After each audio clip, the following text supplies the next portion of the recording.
Assalamualaikum warahmatullahi wabarakatuh. Perkenalkan, nama saya Nur Ainung dari kelas PTIKA angkatan 2002 dengan NIM 2202095019. Di sini saya akan mengerjakan tugas komunikasi data saya yang berjudul data link layer.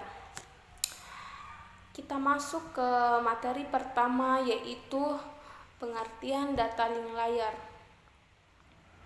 Data link layer merupakan sebuah lapisan atau layer pada OSI yang memiliki tugas utama untuk menyediakan sebuah prosedur pengiriman data antar jaringan. Dengan adanya data link layer ini, setiap paket data yang akan ditransmisikan ataupun akan diterima oleh user akan diproses sehingga memungkinkan untuk dilanjutkan ke layar berikutnya. Jadi, yaitu layer, network layer, maupun physical layer. Nah, kita beralih ke materi selanjutnya, yaitu ciri utama dari data link layer. Suatu ciri utama yang tertinggi pada data link layer ini adalah bahwa data link layer merupakan salah satu lapisan yang secara fisik memiliki alamat tersendiri ataupun address yang sudah dikodekan secara langsung ke dalam sebuah network card atau kartu jaringan ketika kartu jaringan tersebut pertama kali dibuat. Nah, inilah yang kita kenal dengan istilah MAC address. Apabila kita mendengar sebuah istilah bernama MAC address di dalam jaringan komputer, maka hal ini sudah pasti mengacu kepada lapisan atau data link layer. Nah, ini adalah data link layer. Nah, kalian bisa lihat gambar data link layer ini. Selanjutnya, di sini ada fungsi dari data link layer. Pertama, melakukan proses grouping secara logik.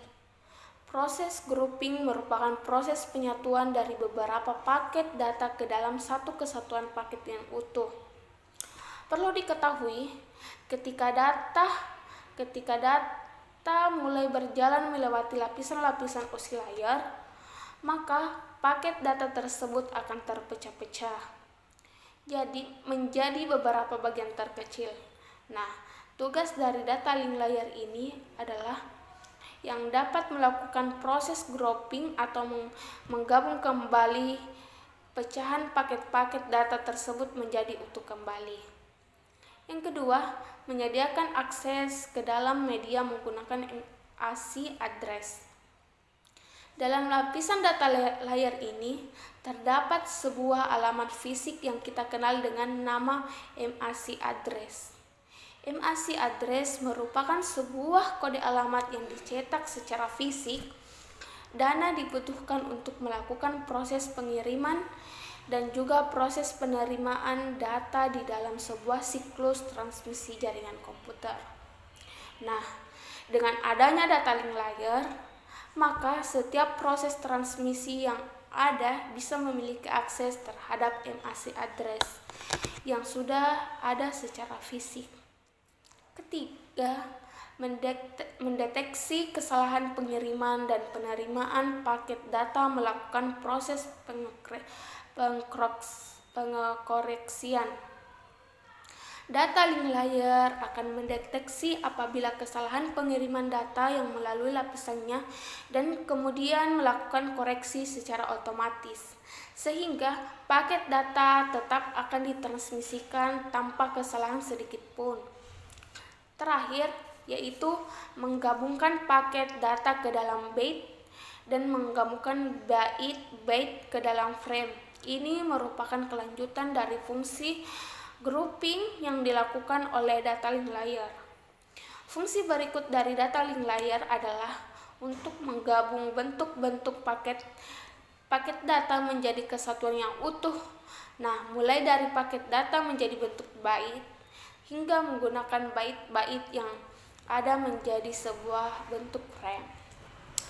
Nah, kita lanjut Berikutnya yaitu sublayer pada lapisan data link. Di sini lapisan data link terdiri dari dua sublayer, yaitu logical link control atau yang disingkat dengan LAC dan medium access control yang disingkat dengan MAC. Pertama, logical link control atau yang disingkat dengan LAC berfungsi untuk memeriksa kesalahan dan menangani transmisi frame. Kedua, medium access control yang disingkat dengan MAC berfungsi mengambil dan melepaskan data dari dan ke kabel. Data dari dan ke kabel, menentukan protokol untuk akses ke kabel yang di-share di dalam LAN. Selanjutnya, materi yaitu adalah perangkat yang bekerja pada lapisan data link layar. Bridge dan switch merupakan perangkat keras jaringan komputer yang bekerja secara fisik dan memiliki kaitan yang erat dengan data link layar. Hal ini sesuai dengan fungsi dari bridge and switch, yaitu pertama, memecah-mecah jaringan yang terdiri dari suatu server ke dalam beberapa user, atau yang disebut merupakan proses transmisi data, di mana data link layer merupakan layer atau lapisan keenam. Kemudian yang kedua, menggunakan sebuah jaringan menjadi satu yang besar, yaitu atau yang disebut merupakan proses penerima data, di mana data link layer dapat berperan menjadi layer atau lapisan kedua. Ketiga yaitu memeriksa dan mencatat skor MAC address dari setiap frame yang datang. Keempat, frame-frame dapat di-forward atau di-filter tergantung dari MAC address destination. Terakhir, menghilangkan loops yang disebabkan adanya koneksi redundant dengan menggunakan spinning tree protocols atau yang disingkat dengan STP. Berikut yaitu layanan dari data link layar. Layanan unacknowledged connectionless, yaitu di mana mesin sumber mengirimkan sejumlah frame ke mesin yang dituju dengan tidak memberikan acknowledgement bagi diterimanya frame-frame tersebut. Tidak ada koneksi yang dibuat baik sebelum atau sesudah dikirimnya frame. Layanan Acknowledged Connectionless. Layanan ini pun tidak menggunakan koneksi, akan tetapi setiap frame dikirimkan secara independen dan secara acknowledged. Dalam hal ini, si pengirim akan mengetahui apakah frame yang dikirimkan ke mesin tujuan telah diterima dengan baik atau tidak. Layanan Acknowledged Connection Oriented. Dengan layanan ini, mesin sumber dan tujuan membuat koneksi sebelum memindahkan datanya. Jadi, setiap dengan layanan ini, mesin sumber dan tujuan membuat koneksi sebelum memindahkan datanya.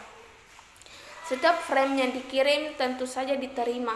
Selain itu, layanan ini menjamin bahwa setiap frame yang benar-benar hanya sekali dan semua frame diterima dalam urutan yang benar.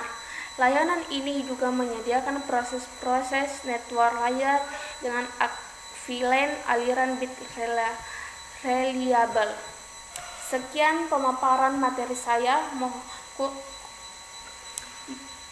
Kurang dan lebihnya mohon dimaafkan. Wabillahi taufiq wal hidayah. Wassalamualaikum warahmatullahi wabarakatuh.